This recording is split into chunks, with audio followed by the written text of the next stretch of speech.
You're probably the number one fucking studio outside of London in the cycling world. How did you get here? When you are a real entrepreneur, it's the tough things that hit you the hardest. I saw that the fitness industry was changing. What are we going to do? We're Yeah. We need to make the best of it. 9/11 really secured it for me. There was a reason for me to join the army. Glad I did it. Glad I don't have to go again. So you're like a superhero for people. You can't tell them that you're Hire them fast, and if it doesn't work, you've got to get rid of them fast. One of my instructors sent me a screenshot from this studio that was having a dig at us. We spoke about your secret sauce, the 3 pillars. Can you elaborate a little more on those? If you're not building a brand on, then you're missing out. How important is it for me as a boutique studio to go on something like a ClassPass? Hey guys, it's Kyle from RYDE here. Really excited to be talking to Samir today, and I think it's a really great podcast because he's not just speaking to people who've made it and who are at the top of the industry. He's talking to people who are in the ground doing the work right now. Hi Kyle, thanks for doing this. Hey Samir, no, thank you very much for asking me. I'm really happy to be here. Yeah, you're a rock star, man, on social media. You're all over the place. You're doing a bit of TikTok now? Trying to. I'm a big Gary Vee fan, and I'm listening to kind of where the attention's coming from, and I'm serious about business, so I want to be where the attention is. People know only a serious side of Kyle. I know the real side of Kyle. So let's try to get that out in this podcast today. Sure. The real Kyle. Have you done what you've done? So for the benefit of the listeners, if you could tell us, who's Kyle, what do you do, your background, your backstory, and how it all started. Sure. Yeah, I joined the army at 16. And it's something that I always knew that I was going to do. My dad, his dad had always served in the military. And from being a boy traveling around Europe with my dad in the army, it was something like the conversation was always there that I was going to join the army. And it sort of came into fruition in like 9/11. 9/11 really secured it for me. There was a reason for me to join the army. So I did 10 years in the British Army. I did 2 tours of Afghanistan. And really enjoyed it. Played a lot of sport. I was predominantly a physical training instructor, so I worked in the gym, getting the guys fit. And after leaving the military, I moved to Canary Wharf, and I was a PT for 3 years. That must have been quite a change. Yeah, it was a big change, and it was a change that I needed actually. When a lot of people leave the military, sometimes they struggle. But I left the army on the Friday and started work on the Monday. So it was straight in, and because I worked in the gym in the army, and then I went to work on the gym floor, to say in the kind of civilian world, it was an easy kind of carryover for me. So I found it quite easy that way. And Kyle, how did RYDE happen? I know some bits of your story. So one bit, obviously, I know that you left the army and then you started a personal training studio. You started doing personal training yourself as a business owner, and then come COVID, you had to shut down, and so this transition from when COVID happened to your starting RYDE, how did you pan this journey out mentally? Well, while I was working in London, I saw that the fitness industry was changing a lot with how rent was increasing, business rates was increasing, and a lot of these large gyms that took up big space inside of city centres were closing down and moving to kind of outside the city centre. Especially if you've got like a big swimming pool, it costs a lot of money to have those type of facilities. So a lot of them were closing down. And what was happening is whilst they were closing down, the market was changing, and there's a pivot into kind of the boutique fitness world. And there were some really smart people who were sort of watching what was going on in America. And it's whatever happens in New York normally happens 5 years later in the UK, and it was happening in London whilst I was there. Boutique fitness studios were opening, spin studios, Barry's was opening, Barcall was opening. And they were offering specialised classes. So rather than going to a gym and doing classes, they were giving this premium boutique feel. So whilst I was working in the fitness industry, I was going to these classes, I was going to cycle, I was going to Barry's, taking part in these classes and seeing that there was something different and that was a change happening. And then just like the change from New York to London, the rest of the world, the rest of the UK normally is a couple of years behind London. Right. So I wanted to jump in front of that wave. So whilst I was working in London, I was earning some really good money. I was around some really driven, well-paid people in Canary Wharf. And I took the business idea to them that I wanted to do what was happening in London, but jump out of London and take it somewhere else. I'm from Harrogate, and Leeds is the closest city, and Leeds is a massively growing city at the moment. Leeds and Manchester, real powerhouses of the north of England. So I moved back to Leeds and I opened up a place called L1 Performance, and that was predominantly personal training and group training because that was my background, and I wanted to be able to deliver what I had a strong feel towards. But we also had fitness classes. Because we were the first kind of boutique studio in Leeds to open, there was a really good side to it. There was excitement and people wanted to see what it was. But we were also competing against the likes of Pure Gym and the gym group. We were charging £10 a class and they were £13 Yeah, but a you're month. not competition. But you're not competition. And they're very different value propositions for a customer as well. 100%. But the issue with that is being first to market, that the people inside the market don't understand what that issue was. So what we had to do is get people inside the door, which was our first time. So did you find a lot of resistance from people when you initially started asking for this kind of money, £10 a class versus £10 a month? Exactly. And the feedback was, well, I can go here for X and I can get 50 classes a week for free. Yeah. So we heavily lent onto social media. We had to show people what we were doing, showing the difference, and then provide the service inside the studio that was higher than what they were looking at. So I moved up to Leeds, opened L1. We were open for 5 years, and it's where I met my wife Charlotte. And it was a thriving community, a real great business. And then Mr. Johnson came in, and I tell this story a lot because I can remember it was 17 minutes past 11, Thursday, 22nd of March, 2020. Boris Johnson closed all gyms. And I can remember being sat there thinking, what are we going to do? We are fucked. Yeah, big time. We had been open for 5 years. Like any business, it took 2 to 3 years to even get flat. Yeah. The stresses of running that business. The 4th and 5th year were supposed to be the golden years. I was going to start playing golf in year 6. But no, we got hit with COVID. Have we not all got fucked because of this? I remember when I still remember this 11th of March 2020, I signed a term sheet for the company. And 13th of March, we shut down in India. And what the fuck was that? Yeah. And then you feel that, so initially it took me about a week's time, a couple of, and a lot of downs in the mind. Mentally, I was thinking, why is this happening to me? And I said, you know what? It's not happening to me. It's happening to the entire world. And we need to make the best of it. So, yeah, I know. I think the gyms have gone. We were probably the worst hit as an industry. I think so. And I think what people don't pay attention to is when you are an entrepreneur, when you are a real entrepreneur, it's the tough things that hit you the hardest. It's glamorized at the moment being this kind of entrepreneur. It's hard work. Yeah, that's the hardest thing. You've got no one to turn to. That's only glamour on Instagram, For sure. You have no one to turn to. So when those doors closed, I can remember being sat there. My clients were leaving the door and they were like, right, we'll see you in 2 weeks. Going on a little break, going on a little holiday. I had 35 members of staff who were asking me questions. When are we getting paid? What do we do about our clients? Can we come in tomorrow? Can we sneak in when people don't know? Had all these questions. I had questions myself and I had no one to go to. Yeah. So I had to sit there. Luckily through my military kind of training, I think I took action quicker than other people. And I reached out to some of my old clients from London. Some of these guys, managing directors in JP Morgan, Morgan Stanley, serious bankers inside of the London business, and I rang them. And I rang 3 different people from 3 different banks. I said, look, this is what's happening. This is where I am. This is how much cash I have in the bank. This is my business. What do I do? All 3 of them said, this isn't a 2 to 3 week thing. Yeah. This is a 2 to 3 year thing at the best. Yeah. And their advice independently, none of them knew each other, all said, you need to stop the cash flow, shut shop. And I took the action quite quickly. So we closed on the Thursday. I made the call on the Friday and I closed the business on the Sunday.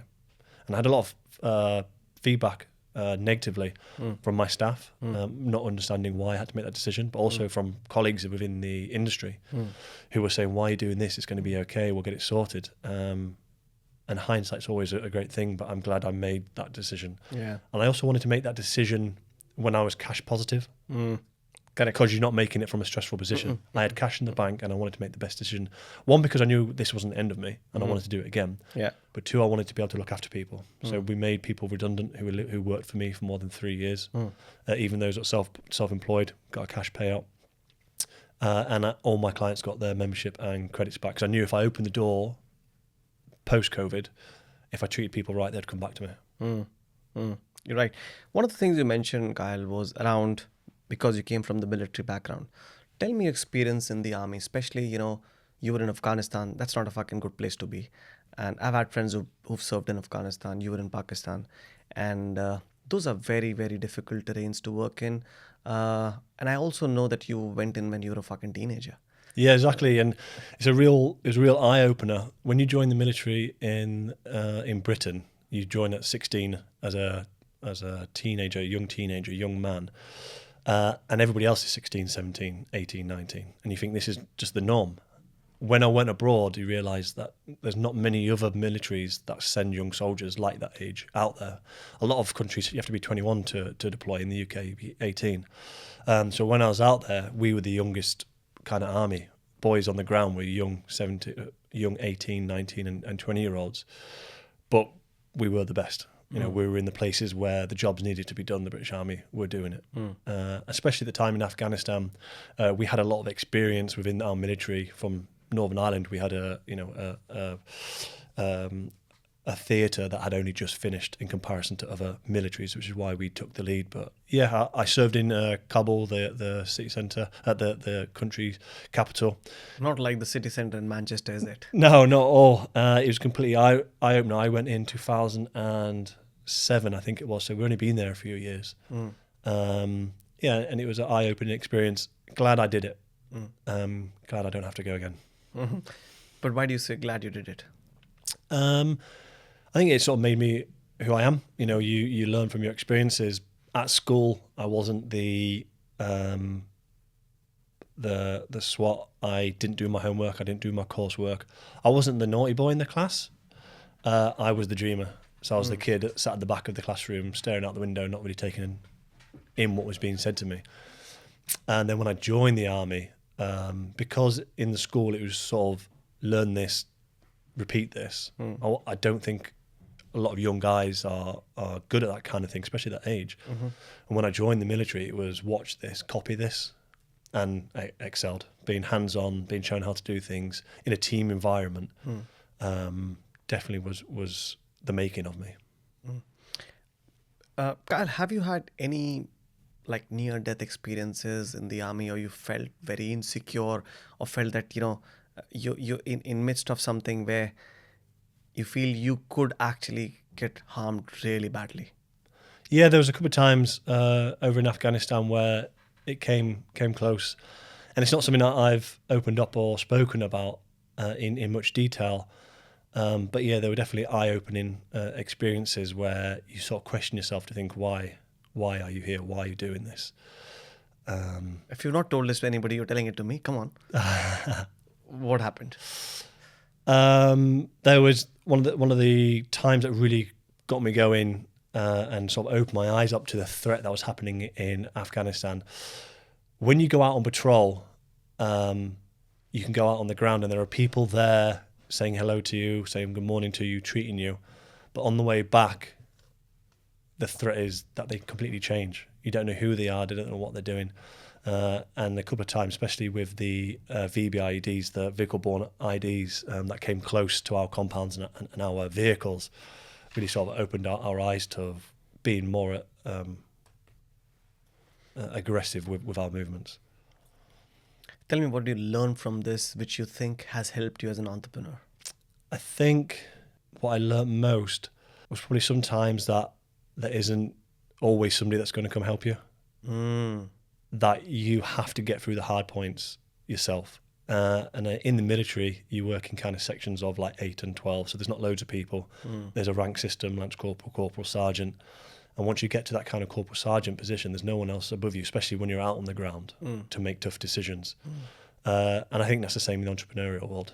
You don't have people to turn to, ask questions to. You have to go do it to find out. And people expect you to know all the answers.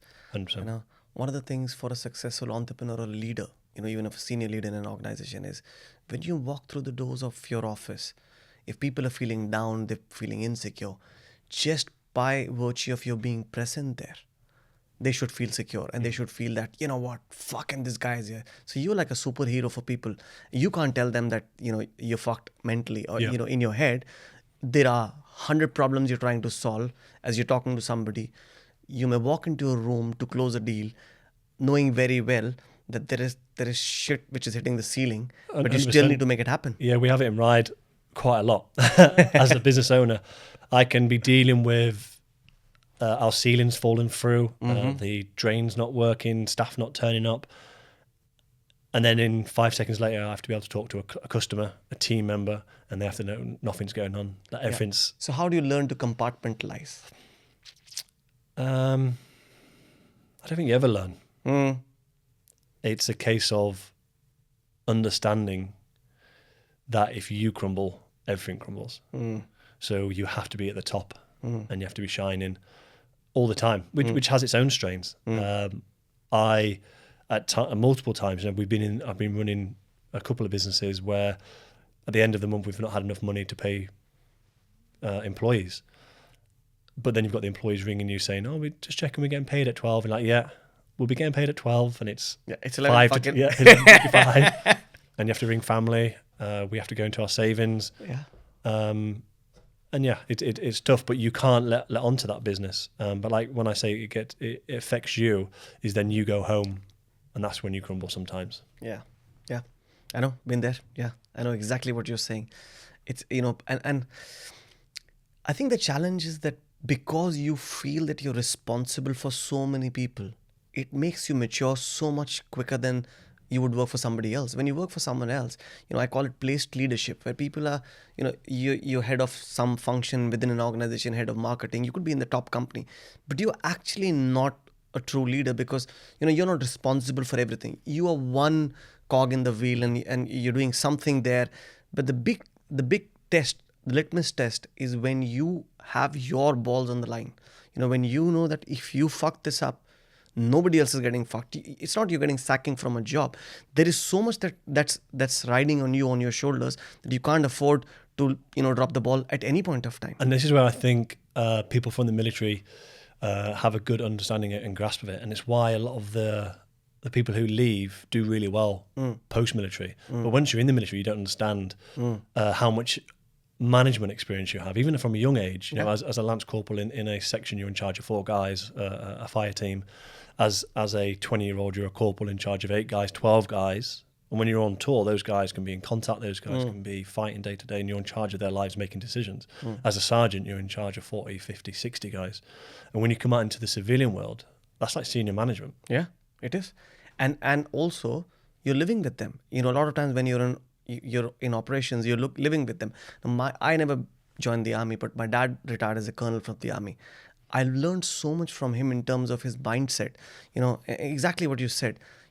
He used to say that, boss, you're talking about teenagers saying that, they're clinically depressed. They feel they've not got this, they've not got a phone, they've got X, Y, Z issues. It says, at the age of 21, 22, there are people in the Indian Army who've laid their life for the country, have got the Paramveer Chakra, which is the highest honor. And you're talking about, I'm not getting an iPhone. What world are you staying in? I think that's what matures you a lot. So when he left the army and he joined, an institution called Symbiosis Institute of Telecom Management as a director, he said, it was so easy for me to transition in because the military teaches you so much. You never realize it. You've not learned formal management education, but you manage so much more than what they teach you in these schools that, you come in flying and you're right in the top from day one. So you understand, you can relate to things, you can relate to situations, and really tough ones. And they're not in a constrained environment. A lot of times in the military, you take decisions based on a lot of constraints, right? In the civilian world, it's pretty simple, Yeah. So I won't get into the army bit here because I'm really passionate about when I see my dad. The times that I've not seen my dad for a couple of years because he was out and we used to just listen to his voice when he was out somewhere. So yeah, fucking crazy. Tell me the origin story of RYDE. I know. So this is you're running a gym now, and COVID is hit and you've shut down the gym, and it's a PT studio making money. RYDE was the kind of first experience into the boutique fitness world that I saw in London. And I had heavily watched SoulCycle grow in the States, and it's a great business. It's a great story. They absolutely blew it out the water in America, and now moving into a global giant that I think they're going to be. I watched that, and when we opened up L1, so we had the gym floor on the bottom, and then upstairs we had a small little studio, and originally I had 15 bikes, and I thought, right, the first reason mainly why we had the spin studio was actually going back to being first to market. As a boutique studio, we were doing pay-as-you-go credits. And that worked inside of London because you had several different studios that people could bounce around and do different types of classes. But in Leeds, there wasn't any other studio that was doing pay-as-you-go. So as well as the personal training, the group training, I had to almost have a whole boutique industry inside one gym. So we opened up a yoga, bar, Pilates and spin studio. And there was 15 bikes originally upstairs, and it became the busiest part of the gym. I had to knock a wall down. We put 20 bikes. I had to knock another wall down. We finished 30 bikes. And when we were going into COVID, we used to have triple classes on a Monday, Tuesday and Wednesday. And it was 30 bikes. And we'd have it fully booked with 30 people. And we'd have 60 people on the wait list for each class. It really took off. And as RYDE started to grow, I took the branding away from L1 and had a different social media site, had a different website, had a different feel to it. Because I sort of had a gut feeling that we wanted to do something with RYDE. And we were actually talking to investors pre-COVID about taking RYDE out of L1 and delivering it as a standalone studio and bringing it here to Manchester. And then when COVID hit, it was just something that I just knew would work as a business. From a business perspective, if you run a PT studio, let's say it's 50-50 cut. So somebody comes in, pays £40 for the PT session, £20 goes to the gym, £20 goes to the instructor, but you pay VAT on top of that, and you have to pay for electricity and the lights and the staff as well. And that's one-to-one. And you can only have so many people on the PT floor. So let's say you get 10 PTs and they're taking sessions, you're maxed out. And that 50-50 cut isn't great. Whereas if you look at a studio, especially like in our Manchester studio, from a business perspective, we have 50 bikes and I have one instructor. So after 3 bikes, there's 47 bikes of a profit. So that's what I looked at. And that's what my learning curve was from running L1, was actually how to run a business from a P&L. Tell me what are your biggest startup problems, like in the sense when you started RYDE, or when you started your fitness, studio, the first one, and you not had an experience as an entrepreneur. What were your top problems that you came across? The main problems I've had with all 3 businesses that I've opened up at the beginning was the building phase, getting it open. Yeah. You have to work with architects, you have to work with the council to get things passed off and signed off, and then you have to work with builders to get it built. Because you're an entrepreneur and it's your business, you care so much about it. And you'll walk in and if things won't be right, I need that changing. And then you'll turn up and 3 guys aren't there because they're on another job, and that then pushes everything else back. Yeah. And that really affects you, not only from how you care, but obviously like your cash flow as well. So with L1, when we first opened, it opened up 3 months behind schedule because of issues with the builders. Our RYDE Leeds Studios opened up 8 months after what it was supposed to open because of the builders on site. Luckily for Manchester, we found some really good builders. And once you find good people, you keep them. So they'll be doing my next fit out. But we had a few issues with the building itself. I would never touch a listed building ever again. What are the challenges you face when you take up a listed building? The state of how it is. Where we are now in Manchester, Barton Arcade, as soon as I walked into, I saw 50 spaces in Manchester, and I knew they weren't for me or for RYDE. When I walked into Barton Arcade and I saw the space, I was like, yeah, I could just feel it. I knew as soon as I walked down the stairs and I went reception, spin studio, change rooms, yoga studio, and I knew it. I could see it in my eyes. How it is now is exactly how I could see it. But it took us 9 months to go through planning. Fuck, you would have a kid in that much time. Exactly, 9 months to go through planning. And it was just paperwork for somebody who was sat in an office, who was saying things that just didn't make any sense to us. And after we've started, nobody's come down to have a look at it or go over those issues with us. So did you at this, any time on those 9 months, did you feel that let's fucking drop it, man? Yeah, 100% all the time. There was a time, once you take investment on, and the clock starts ticking, cash starts leaving the bank account. Yep. So when you have a plan to do a fit out I'm going to raise the money, going to hire people, I'm going to do the fit out, you've got salaries to pay from promises that you've made, they got to leave their jobs, you've got to pay builders to come on site and start building, and while you're in planning, things have to stop and pause.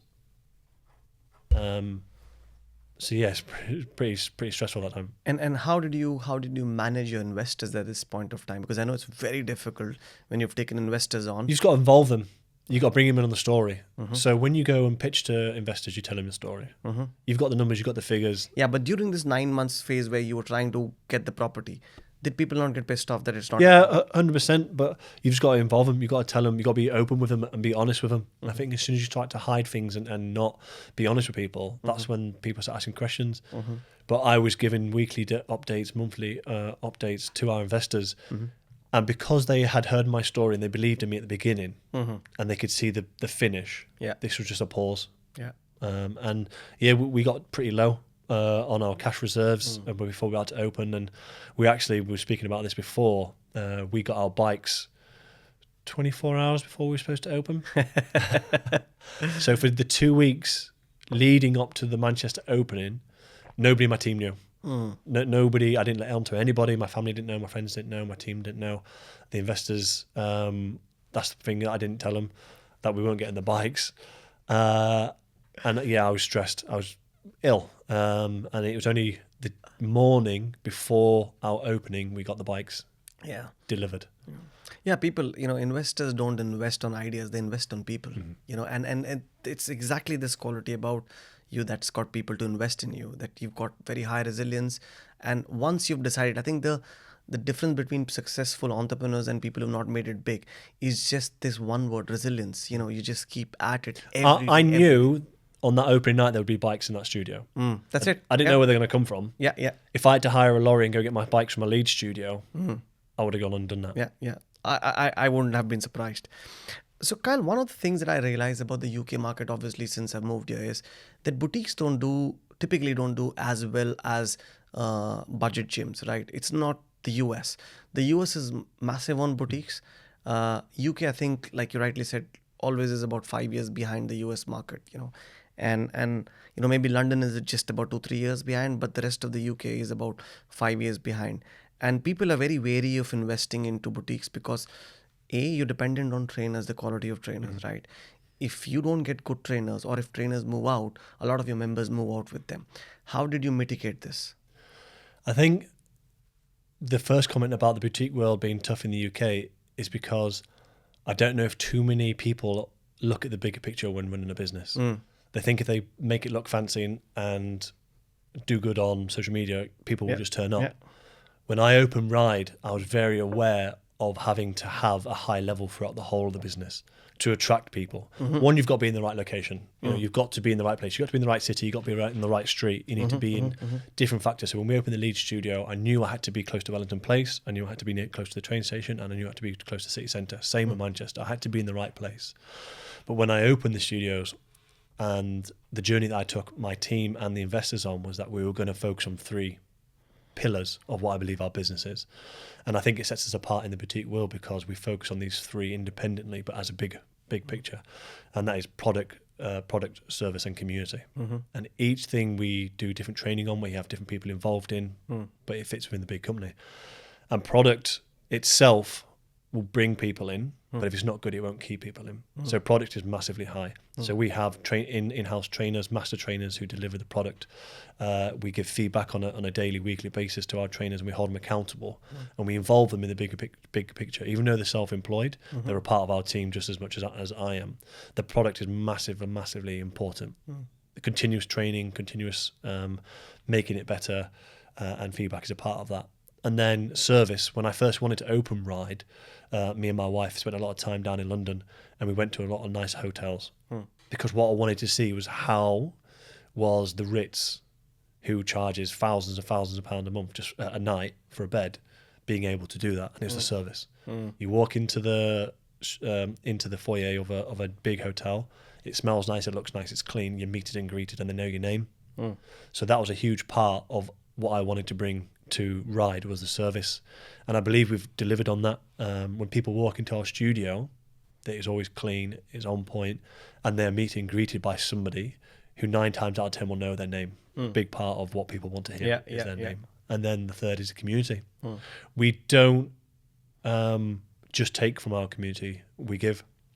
So on a weekly basis, we do pop-ups with different companies, restaurants, bars, independent businesses. We bring them into studio and we show this to our customers, and then we host and hold external events, Pilates classes, yoga classes at all these nice hotels and restaurants, and we go on socials and involve our community heavily. From our community, we also pick ambassadors.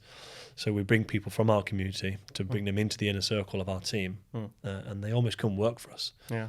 And they do it because they love it, because they want to be a part of it, and they're the people that we want to bring more people in. So those three things, in my opinion, is where some people don't get it right, and I think they should be focusing more on not just getting the product right, not just making the studio look fancy, but seriously looking at how do we attract people, how do we keep them, not just from a customer, but a team and a client, and from a community perspective.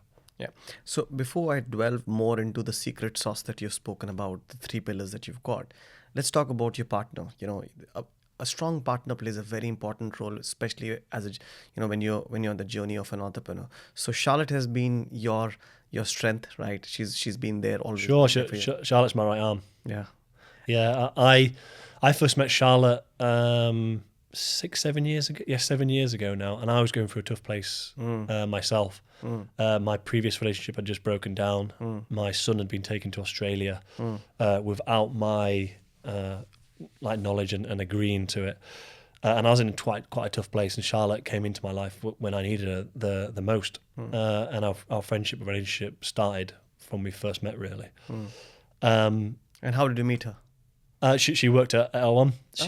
She was an instructor. She came in as a personal trainer to start with, and then she came in as a ride instructor, and she became a real positive part of what we were. And straight away you could see that she has an energy. Like, you've met her, she has this amazing energy that attracts people. It's contagious. She's very good with people. She cares about people. Originally, she's a professional dancer, so she comes from a ballet and contemporary dancing world. And she came on the journey with me. We started dating, closed L1, and we moved in together. We had our first son, Rory, during COVID, which was a crazy time to have a child. We drove into Leeds City Centre, into Leeds General Infirmary, without seeing a single person on the road or in the hospital. We became closer because of that experience of COVID and having our child, because we had no support. We couldn't go see family, so it was just me and her. And she has started and grown her own business, and I've started and grown my own business, but together we work together as a great team. And because she's an entrepreneur and she's grown a business, she understands. She doesn't have to ask sometimes. She knows the shit that I'm going through, because she's going through exactly the same. So there's that bond and that connection outside of being in a relationship.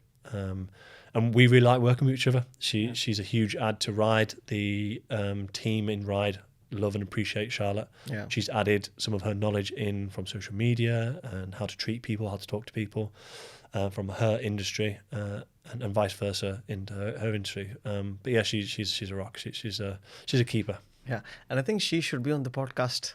100%. I think she's as much a part of RYDE as you are, the way I see it. I would love for you to get her, Charlotte, on. She's a really good talker. I think you can get in a great conversation with her, and you'll be able to get her energy out quite easily.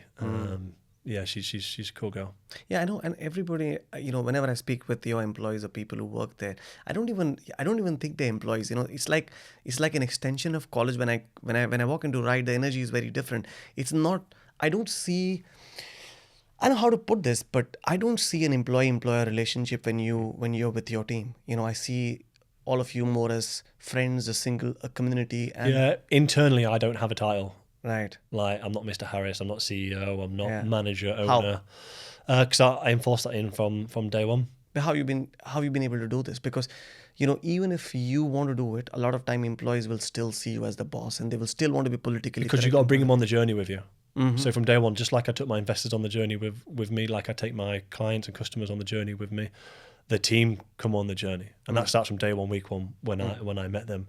The studio managers are hugely important. Leah and Emily are great leaders. Both of them have different experiences, both in different times in their life, but they've come together, and they love being part of the studio. And having those people in the important places is massively important.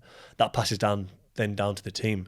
I'm really open with my team. If we're going through a shit time, I tell my team we're going through a shit time. If we're going through a good time, I celebrate them. If we're planning something, doing something, I don't hold management meetings where it's just us. The part-time girls, the instructors, they all know what our plan is, what we're doing. Yeah, so you've got a really young team, but while they're young, they have a lot of fun, they're enjoying on social media, they're doing all sorts of shit, but they are really mature in the way they work. How have you been able to do this where you get young people, a lot of them straight out of college, or still in college, and they come into the system, they're having a good time, they're having fun, but they realize that this is work and this is important. Yeah, I think accountability. I hold them all to a high level of accountability. But I also talk to them about this is a huge opportunity. Working in a founder-led business, gym or any industry, is a great place to start, because if you go into a corporate world at the bottom of the ladder, your ideas don't get to the top. Yep. You can't make change. Whereas if you come in here, I have 18, 19, 20-year-old girls who bring ideas to the table, and they become part of the business. Leah Jones just turned 21. Some of the things that we do inside our studios because of the ideas that she had. Georgie, who works at the Leeds studio, young 20-year-old girl, but she has a business degree.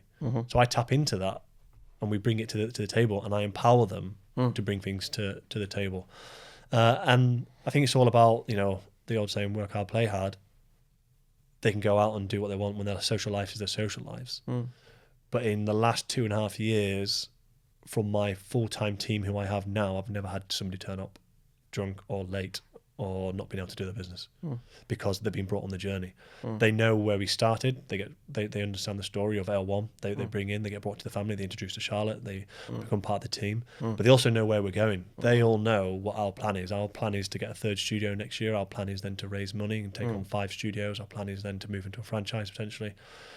So they understand that they could be a part of that.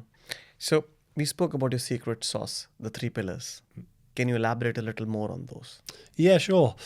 The product. So inside our studio, we have Cycle, Bar, Pilates, and Move, and Flow. So a couple of different products, which we treat each one individually. I will bring external instructors in from different studios who are good in the industry to train people. Our master trainers and our studio managers will do classes and give feedback directly. I'm a big believer in feedback. Feedback is a gift, and I think it should be given all the time. In the military, when we do something, we want feedback, because the things that we're doing sometimes can be dangerous. So I've carried that through to my civilian world. If somebody's doing something, feedback needs to be given. And even if you're not an expert in that field.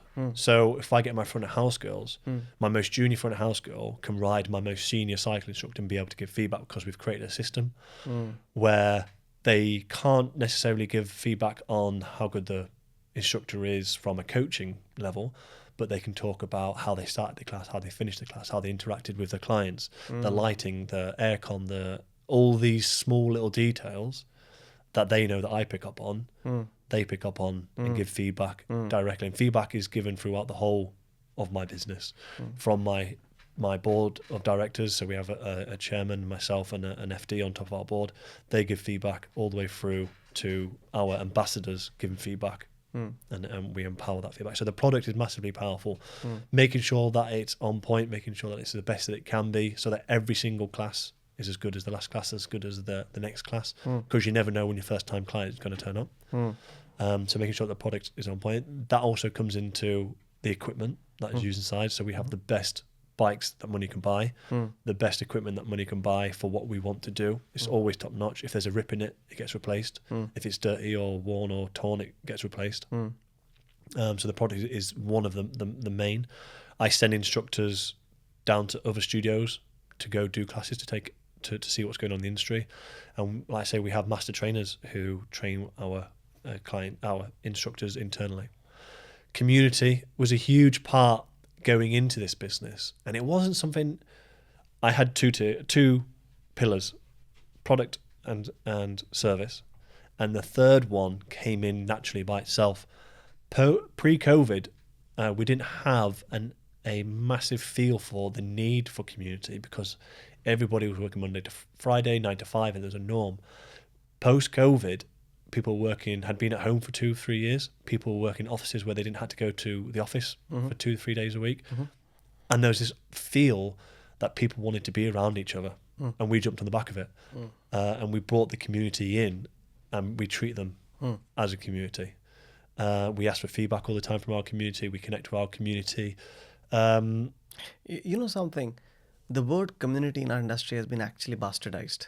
Everybody wants to fucking talk community.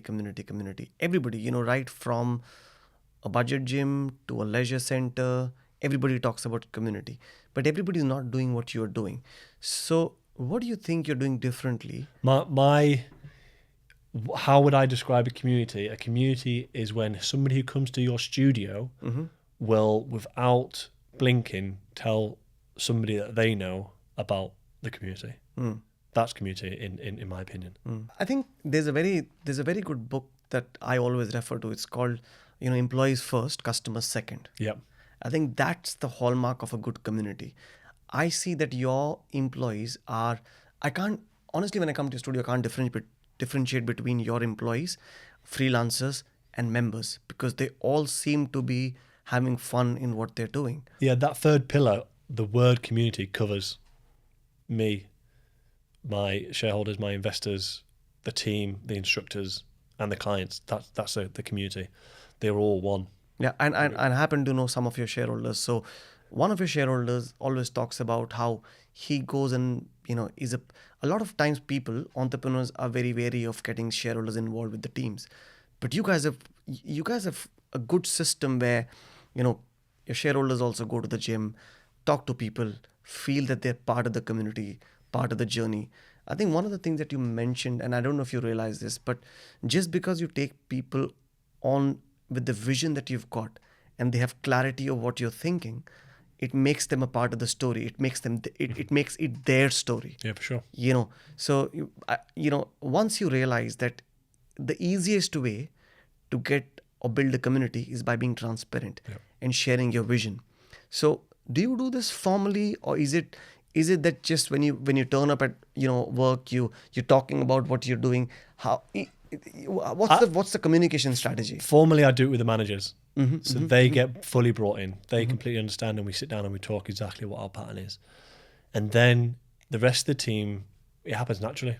So that's about, is it like a trickle effect? Your managers then talk about it to the team. So, one interesting thing, and I come with them in my previous avatar. I used to be, the hiring. I was like the head of hiring for Bank of America and Standard Chartered Bank. So I know hiring is very difficult, and especially for the kind of work you do. And I'm, having owned a gym chain with 40 gyms across 3 countries, I can tell you one thing: the toughest thing was to find good talent. Right? Run me through your hiring process. My hiring process is, I forget I have a business, and I take somebody out and I want to see who they are. I don't talk about the business. If we have a first meeting, we'll have a coffee, we'll go for something to eat, and we'll meet on a personal level. And I'll see who the person is. I want to see how they treat people, how they treat the waiter, how they interact with other people around them. I want to see what they are as a person. That's my first hiring way that I go. And then I bring them into the business side through the hiring. And I think you've got to follow your gut. Life's too short. If you get a good feeling about somebody, take them on. Hire them fast, and if it doesn't work, you've got to get rid of them fast. Have you made some hiring mistakes? Yeah. How many? Not too many. In Leeds, sometimes the mistake is forced on you because sometimes you need things to happen. And in Leeds, we had an incident where we brought the wrong person into the team. Looking back, we should have got rid of them quicker. But at the time, we needed to not get rid of them straight away. And actually, hindsight, we should have got rid of them quicker because the issues we had affected the business on a bigger scale. So yeah, my thought process is now is if someone's not good enough, they have to go. They need to meet the standards of who we are and where we are. And what we've got to understand as employees, that it might not be that they're not good enough for us.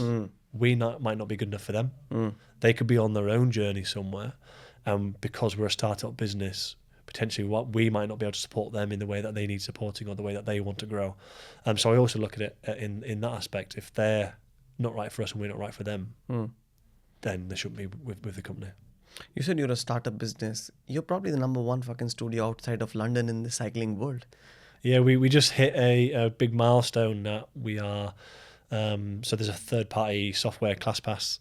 We are the biggest revenue-creating studio and the most attended studio outside of London. Wow. After 2 years Congratulations. Thank you. And it is something that we are really proud of. ClassPass is becoming more of a monster inside the boutique fitness world.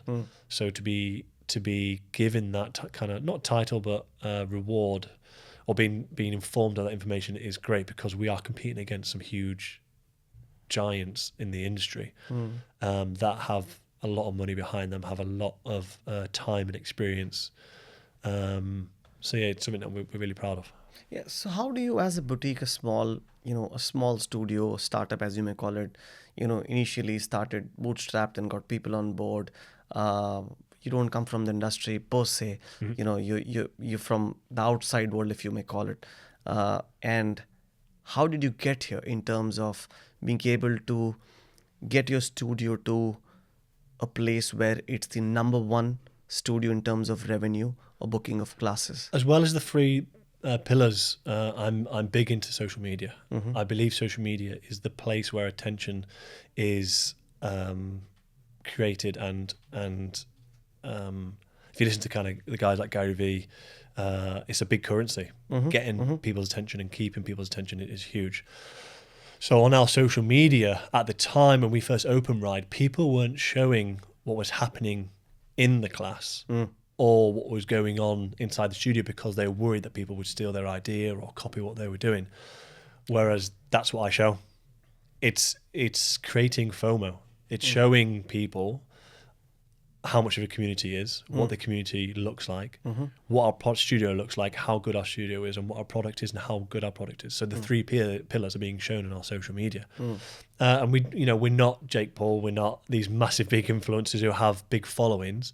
But I believe if you can run a good social media platform as a small business, you can compete against anybody. A lot of the businesses who, I don't really look at competition. When I grow my business, I don't see what they're doing, and then try and copy them. I don't look at all at what other businesses are doing, because I don't think it affects how I should run my business. But a couple of points we've looked at lately is that when we opened, especially in Leeds, the big name studios who had come into Leeds had a small social media following. And they still have the same social media following. And all they do is they push sales. Buy this, buy that, buy this pack, discount here, discount there. They push sales on their social media, and they still have the same following now, but they're also struggling to get people through the door.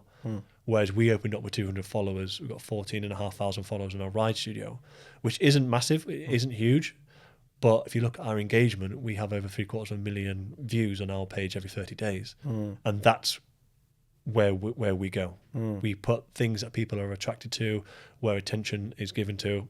We get likes and comments, but I think at the moment, followers, likes and comments doesn't really empower the social media page. It's the views. We live in a TikTok world. Kyle, I know you read a lot, right? And you like to learn. This is one advice I give to a lot of entrepreneurs, while you're doing what you're doing, it's good to learn from, what people have done across the world in terms of, and especially from different industries. Entrepreneurship is, I personally feel, is industry agnostic. You can learn from everybody. What's the book you're reading now? At the moment, I'm reading Gary Vee's Day Trading Attention. Big fan of Gary Vee and what he's doing and what he's talking about.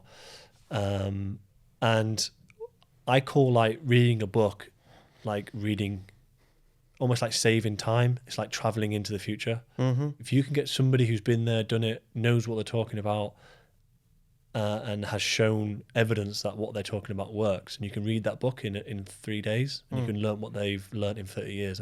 That's the most magical power. And I haven't always been a reader. I've only read probably for the last 2 years. Before that, I'd never picked up a book and finished a book in my life, and I regret not doing that. Now I try to get through 2 or 3 books a month, and I'm in that stage where I pick up a book and I want to get to the end to get to the next book. But yeah, books are so powerful. Podcasts are so powerful.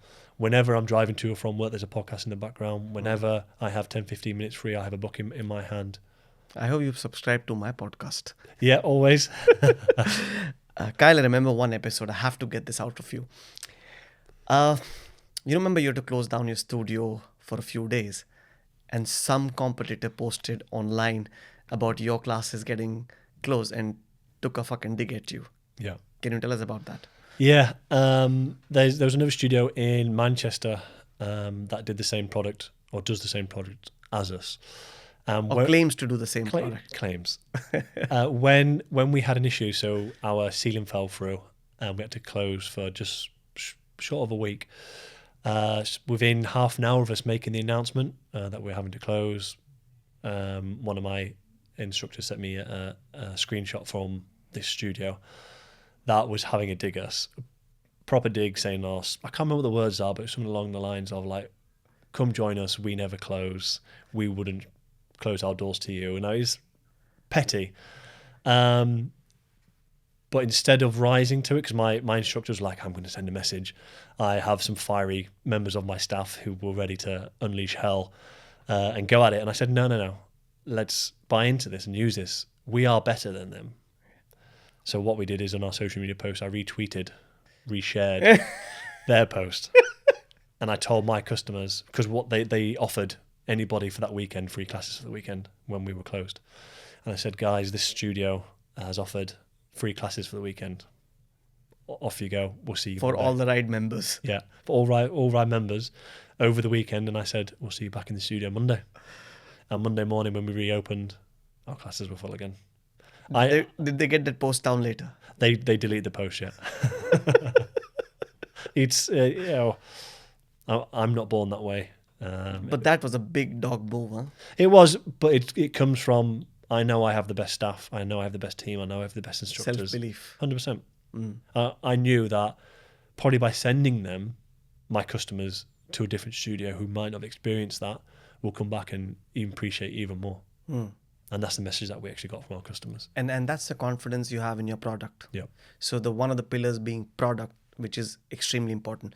Tell me, what's your process of evolving the product? Because I know a lot of times we kind of we build a product and then we think that's it. That's it. And there is no next version of it. Yeah, we have like a tier system within our instructors. So when you join, you come in as like a junior level 1. Then we have level 2, senior instructors 1 and 2, and master trainers and head of product. So that helps the self-employed person come in and see a future for their growth as well. So they buy into what we're doing, and they get paid more the more they work up the tier system.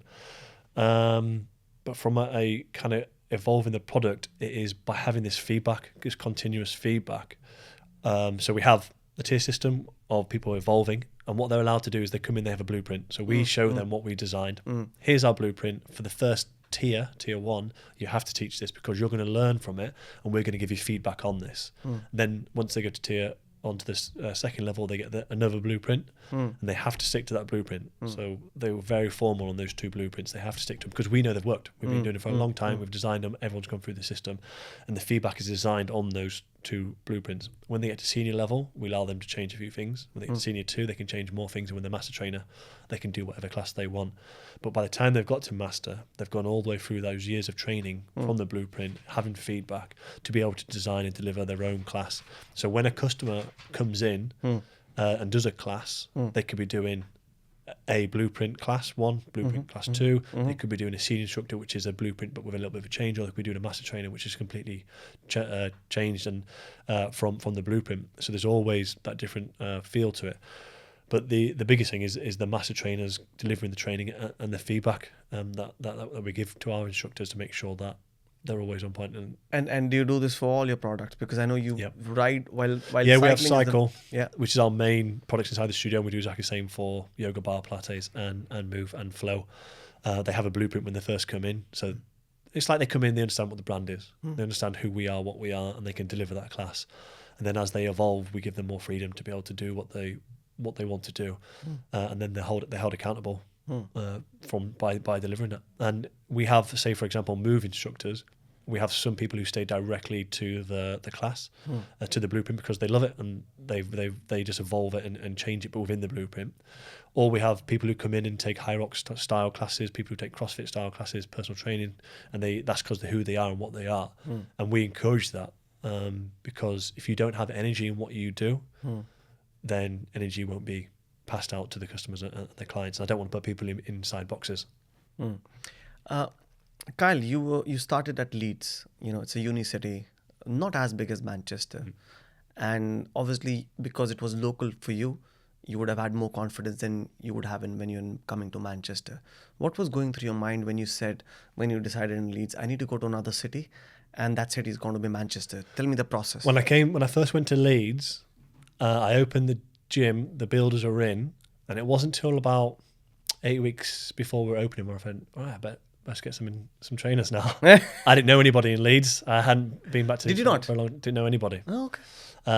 The way I did it in Leeds to start this journey off was I actually went as a client to all the big gyms. I had personal trainers give me personal training sessions. They didn't know who I was, what I was doing, what I was planning. I went and did yoga classes, and then we advertised on social media to get those people in. I always had a plan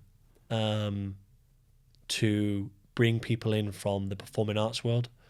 So because I've been in London and saw who these boutique studios were hiring, they weren't hiring people directly. They weren't going to personal trainers and giving them jobs in the fitness industry. They were bringing people in who had a passion for dance and movement, exciting, putting on a show. So when I came to Leeds, after hiring the PTs by going around the gyms, we went to Northern Contemporary, and that's where we hired from, and we have done for the last 8 years. Everyone who has come from there has gone on to be a big part of our business. Where Charlotte comes from, our master trainer Tash from Leeds comes from there. All these girls who have worked for me in Leeds came from Northern. No, not all of them. What I like to do is I like to go wide. We have people who are professional engineers, people who run marketing companies, people who just have salaried employed jobs, and dancers. So I don't just employ directly self-employed people. I like to bring a wide range of knowledge and experience into the team. So what I did is when I came to Manchester, the first person I had to find was the manager. And the name that kept on being told to me was this girl, Emily. Yeah. She ran a previous studio really well. She was well known in the industry, and she worked at Lululemon's for a bit, so she's really well known inside the fitness industry. She knew a few people, so that was perfect. We interviewed them and brought them on. But then I went down the same path, the dance world, performing arts world, and we tapped back into that market. Say a third of my studio instructors, both cycle and studio, come from the dance and performing arts world. One of the things that I've spoken to some of your members, and I've asked them, why did they come to RYDE? Why? What's so addictive about it? And what they said was, one thing that was common was, every class is an experience. Explain that to me. I mean, how can I've had spinning instructors in the past who worked for me. I understand, there's something about spinning or indoor cycling, but how do you make it an experience? Spinning as a background has always been the most busiest class. So if you go to David Lloyd Virgin Active, for the last 10, 20, 30 years, it's always been the busiest class. There's always an attraction to it. But what we've done to separate the difference between spin and rhythm riding is that we've taken away the figures and the numbers. So we don't talk about heart rate, we don't talk about performance, we don't talk about calories that you burn. None of that language is given inside of our classes. So I believe the journey that they come on is different because the interaction is different. So we do a lot of yoga-based conversations about breath work, about manifestation, visualization. We bring that into the class. So when you come into our studio, it's a blacked out studio, dance, the lights are on, the music's on loud, you're already experiencing something. You're experiencing the lights going on, the front of house girls are dancing around the bikes, the instructor's going crazy on the microphone, introducing the first timers, using people's name, which is massively important. And that's before they even started on the bike. So they've experienced something before they even started. And then on the class, because it is so different, because you are doing the physical element, but we're not talking about it, we're talking about the mental health side of it, there's a completely different feel to it. And we take people on the journey through our blueprints, through our classes, designed that way. And we want people to fully. A lot of people say, like, when you come in here, leave your troubles at the door. We actually say, come in and bring your troubles with you, because when you leave, you can leave them at the door, and that's the aim that we want. We want to give people an experience that will allow them to take a breath. So when they leave our studio, they're in a better place than when they came in. Kyle, I remember coming for the opening of RYDE, and I still remember my conversation with Jake. I said, how the fuck is this guy who's not from Manchester, how is he been able to get so many people to come in for the opening of the place? People have not seen your product as such in Manchester. And it was house full. I remember Jake, me and James, we'd come to see James that time. Yeah. That's the time we first got introduced. And it was absolutely hammered. From Leeds, when we go back to the kind of social media task, with our pop-ups, what we do is we do collaborations on social media with other businesses. And we do that specifically to get on their social media. So yes, we host them, we hold them, but the reason that we do it the way we do it is to get on their social media. And in Leeds, we just became this brand. People knew who we were, even if they'd never been to the studio. When we came over to Manchester, we did it exactly the same way. We started collaborating with Soho House in Manchester before they were open. Some of the large restaurants, some of the big fitness chains, we were collaborating with them on our social media. And you're working with 20 Stories as well. You did something 20 Stories, yeah. We did something with 20 Stories. So that the people who were following and interacting with 20 Stories, Soho House opening, Lululemon, all these businesses in Manchester were seeing us on their social media. And we started our marketing really early. How early? I think we started like 6 months before we even started the fit out. And the way we did it was just email marketing. We did a social media campaigns that targeted directly inside Manchester, showing people what our Leeds studio was. So showing our community, showing the product. And it was just simply, want to know more, sign up. And we put them all onto our mailing list. And I think before we opened, we had over 1,000 emails on our mailing list the day we opened. Nice. In the day we opened, we had over 500 people come through the studio. The place was packed. And that's why I was so strong on social media. I think if you're not building a brand on social media, then you're missing out. Hugely missing out. And so I put it down to that. The name we had for ourselves came across to Manchester, the product, the service. And also we were really lucky that a lot of people who work and live Leeds, Manchester travel quite a bit. So they were coming into our studio. And then there's also, the third party platform, ClassPass, so we did a lot with ClassPass on their platform before we opened. We did free giveaways. We gave discount codes on ClassPass before we even opened. So people were seeing us in the city before we opened. Right. Kyle, you spoke about collaborations, right? Can you run us through the process? If I'm a new gym, if I'm opening a boutique studio, I'm a personal trainer, how do I work around collaborations? People think it's very difficult to get collabs done. No, it isn't, I don't think. Once you can tell the person who you're collaborating the benefits, which is what I speak to my team. So the way that we do a collaboration, we try and do one every week, and it can be anything from a restaurant, a bar, a nightclub, a local business, a cake shop, a flower shop. We've had everything and anyone. If somebody in our community runs a business, we'll do the pop-up with them. So we call them pop-ups. And the way we do it is we go to them and say, hey, look, we've got between 1,200 and 1,500 Manchester, Leeds-based customers come through our studio on a weekly basis. We'd love to show them your product and who you are and what you are, and this is the way that we do it. And the way that we do it, they get to come down on a Tuesday night or a Saturday morning when we're most busiest. We've got clients coming through the studio, and we do a social media post. Hey guys, make sure you book onto Tuesday's class. RYDE's Pizza's coming down, and then we bring in a slice for everybody that does a class. And the collab, we go on our page, they go on their page, we put it on their story, they put it on their story. So 14,000 followers from our Instagram sees it, but 300,000 followers on their page also see it. So it's a really powerful tool. But what we have to do is we have to give value to them as well. Correct. So what we show them So is what's the value they look for? A big brand, what they look for? the eyes, the attention. they are coming down, showing their product, showing their business in person to our clients. And our clients are the people who go to restaurants, the people who spend money in the city. So they're able to do that. And we've become quite a big marketing tool for new restaurants opening. When 6 by Nico opened up in Leeds, they gave us the restaurant free for the whole night for 75 our customers. Wow. And we had welcome drinks, full food, finished drinks, all paid for.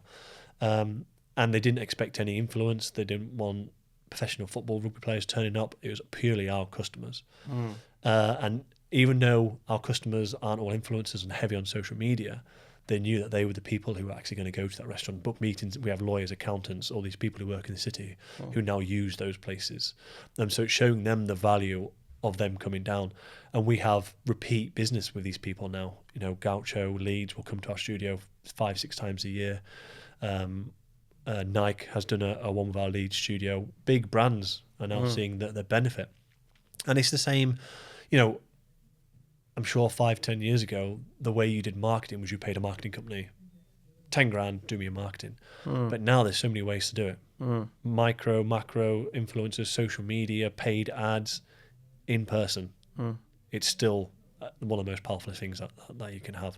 And that's what we're doing. So for us, we're providing free food, an experience, and for them, they're having eyes on their products. And what they normally do is they just follow up with a free meal or 20% off our restaurant or 5% off your next order. So yeah, and it's just bringing things into our community that I don't think anybody else was doing. And what we tend to do as well is when we want to do something with our community, we go straight back to those people. Right. So if Dakota, who came to us and they did a pop-up talking about their rooms and their hospitality, we went and did Class in a Glass, which is one of our events that we do at Dakota, and they jump at the chance. Obviously. Let's talk about the role of ClassPass in your success. I think the statistic that you threw at me was more from ClassPass as to, you know, comparing with other studios. How important is it for me as a boutique studio to go on something like a ClassPass? It's a really spoken about option in our industry. There are a lot of studios who aren't on it, and there's a lot of studios who are on it. If you are on it, you need to know how to manage it and run it the best for your business. What you got to think is that ClassPass is a business and they're there to make money. Correct. We get a really good service. I've got a great like supervisor manager on ClassPass who work with closely, Lucy, and she's a great girl. But what we've learned is to use ClassPass for us and not the other way around. You've got to make it attractable but not run your business. When you run a business, everything's about margins. If somebody buys a credit from you, you make more money. If somebody buys a credit from ClassPass, you make less money. ClassPass has a bigger marketing push globally. A lot of people who go to boutique studios are on ClassPass now. So it's something that you have to spend time on. And we're still learning on a daily basis. We're learning how to interact with ClassPass and use it. You can push sales in it. You can take classes on it and take classes off it.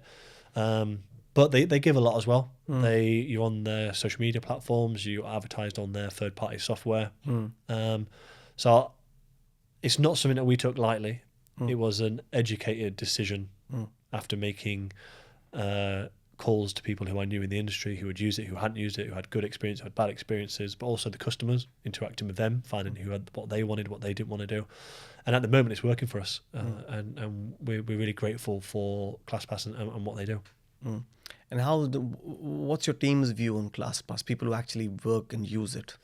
Yeah, they think it's a great software. We are on MindBody, so ClassPass and MindBody interact directly with each other, and they see it as just another way to enter the studio. We don't have any issues with it. It's a really good software.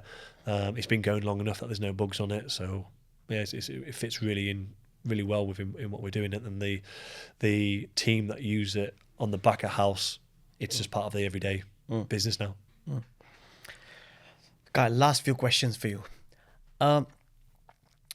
What tools and resources do you use for yourself to develop yourself as an entrepreneur that people could do, or build habits that you think that have made you successful for the person you are? Reading. is always a big part, but reading from the right people. I try to change my reading up from self-development, business coaching books, and also books from people who've been there and done it. You know, all these people like Steve Jobs, and you can read into those books, but you can pick up mistakes that they've made. So I try to change my reading up. I listen into podcasts, but podcasts that are giving value. So I'll listen to anything from Gary Vaynerchuk to VC20, which is like talking about money and investments to get better in that kind of way, to people like James Smith PT who are in the industry, who are on social media. So trying to change it up. I also hold myself accountable by writing down my learnings. So on a daily and a weekly basis, I have a book in my bag where if I've done something and it has gone right, I'll write it down. And if it has gone wrong, I'll write it down. And I try to learn all the time by those mistakes. And if there's something that I've written down that I've done wrong, I try and focus on what I've done wrong and go find places to find out the answers to make it right, if that makes sense. But also being around people. My friendship group has changed from being a soldier, being an athlete, being a personal trainer, to then being a business owner and entrepreneur.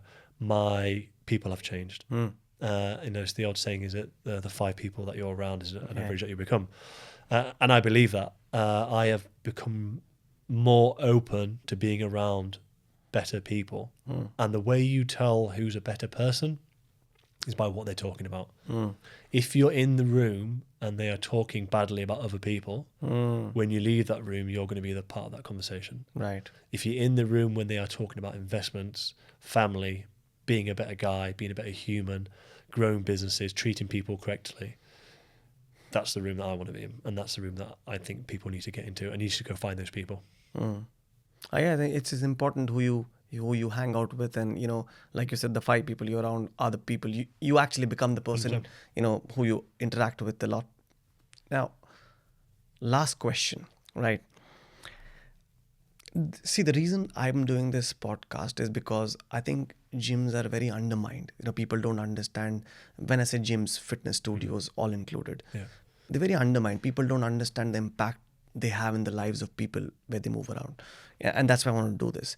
So one of the things I've just wanted to start doing is to ask my, you know, guest to recommend somebody who can be on the podcast the next time, who people can learn from. There are a lot of legends in the industry. Sure. You've got. Who do you think should be on the podcast next? I've always liked to follow, and I don't actually know the lady, Rian, who opened up Cycle. She's a great lady. What she did with Cycle down in London is phenomenal. Great brand. It's mainly based in London, but it's a global brand. People in the industry know about Cycle. They have a great service, a great product, and I think she was a great leader when she was there. But the person that I really like to follow and listen to, and who I've met a few times and we've become quite good friends, is Nick Mitchell.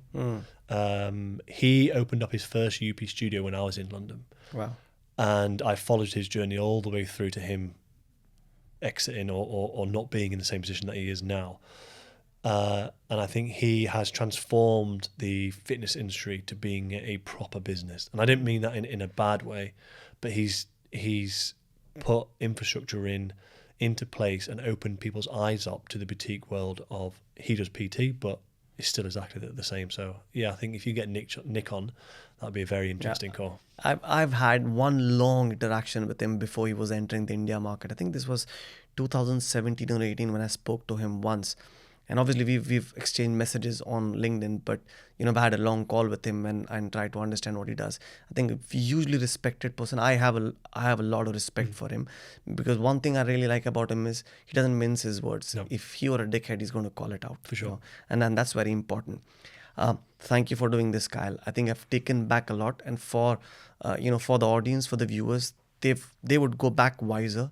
You know, the power of the community, the secret sauce that you spoke about. I think there's a lot people can take from this podcast. So really appreciate your time today. Thank you so much. Cheers, mate. Cheers. Gyms have often been undervalued. People don't understand the impact they've had in the communities that they're part of. In the first 3 episodes, I shot Ollie Marchon from Marchon Training, Kyle Harris from RYDE, and Chris and Jason from Warehouse Gym. While their stories are dramatically different, they have one thing in common, and that's that they've impacted the communities that they're a part of. And people have actually DM'd me to ask me that, we have gyms in our local communities who've done extremely well for us and they've changed our lives. So if you think you're a gym owner and you want to be a part of this podcast, fill in the form below and you could be featured next on the Samir Kapoor Show.